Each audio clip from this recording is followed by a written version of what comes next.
8. ноҳияе дар вилояти Суғд аст ки бо сатҳи баланди муҳоҷират рӯбарӯ мебошад. Аз ин ноҳия на танҳо мардон, балки занон ва ҳатто оилаҳои зиёд бо шумоли пиронсолон ба Россия рафтанд. вазъият ҳатто пас аз зиёд шудани маҳдудиятҳо ва фишорҳо ба муҳоҷирон тағйир наёфтааст. мушкилоти пайдо кардани кор дар ватан сокинонро маҷбур мекунад ки сарфи назар аз хатарҳо ба Россия раванд. اکن چی لازم اینجا کار میکنه به خود موقع هم تامین میکنه خودشون هم تامین میکنه پول میفرستد زندگی ما نقص کار اونجا های سیراب کار چون که مساحت روسیه کلاهون زمین بسیار کار های برای همین بچه ها رفت لازمشونه اینا خوندن در کار پوشوندن در کار چیکار کردن در کار اینجا وقت مرد کاری کند هیچ پول میتاد و هیچ نمیرسد. баъзе деҳаҳои ашт гӯё беодам монданд. кӯчаҳои холӣ, дарҳои баста ва хомӯшӣ ғайриоддӣ. ба гуфтаи сокинони маҳаллӣ қаблан ҳеҷ гоҳ ин гуна набуд. инҷо ҳамеша зиндагӣ пурҷӯш буд. кӯдакон давутоз мекарданд, пиронсолон дар катҳо суҳбат мекарданд. имрӯз бошад дар ҳар як деҳа одатан як сокини калиддор ҳаст. ба ӯ оилаҳои муҳоҷир калидҳои манзилҳояшонро месупоранд.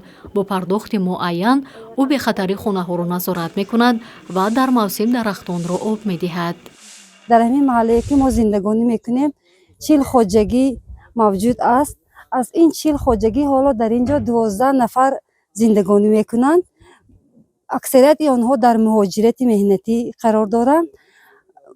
мо ки дар ҳамин ҷо зиндагонӣ мекунем аксарияти онҳо хонаҳошонро ба мо дода калидҳои боғҳоашонро ба мо дода бирафтаганд. мо боғҳои онҳоро хонаҳои онҳоро нигоҳубин мекунем.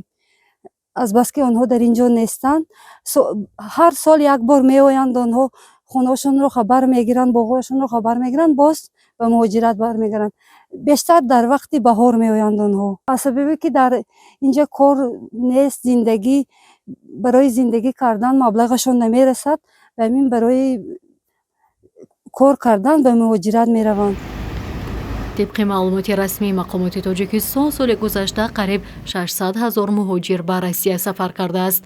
طبق معلومات مقامات حالا 124,000 شهروند تاجیکستان زیر خطر اخراج از روسیه قرار دارند. قبول قانون‌های نو در روسیه جوانان اشت را وادار می‌کند که با مسئله قانونی‌گردانی از جمله آموزش زبانی روسی جدی مناسبت کنند تا از رانده شدن و اخراج امین بمانند.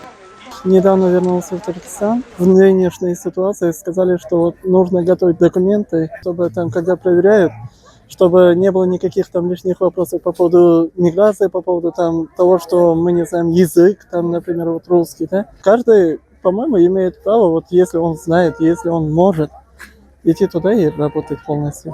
Как по мне, да, попробовать просто себя проверить. Ну, на будущее у меня есть планы, вот, занимаюсь сейчас вот документацией, чтобы там все было там хорошо и, да, законно, и потому что хочу, да, вот реально у меня есть такой вот план, что, чтобы вернуться в Россию и там дальше вот работать и дальше продвигать себя.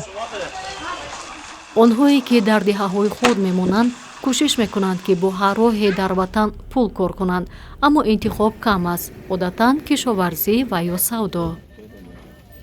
патентҳои нархи қимат шуд, буромада омадем касби қадари моя ҳозир кар сокем, давомлоси кем. Як моҳба қариб приблизно чанд пул хӯд? акфун чиста ваймамед 2000 сомон. оилаи дадоҷоново аз 5 фарзанд иборат аст. 3 духтарашон бо оилаҳояш муддати дароз дар Россия зиндагӣ мекунанд. 2 писар низ солҳои зиёд барои кор ба Россия мераванд. дар зодгоҳ онҳоро волидони пиронсол мунтазиранд. документҳо қоидави ҳамеш паспорт дорем, венибилет дорем, ҳамеш ҳаст.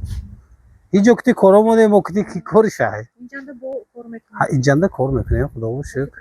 инҷанда падар пир, модар пир, пиронсолага инонда ҳамушта бисёртар инҷа мегардем.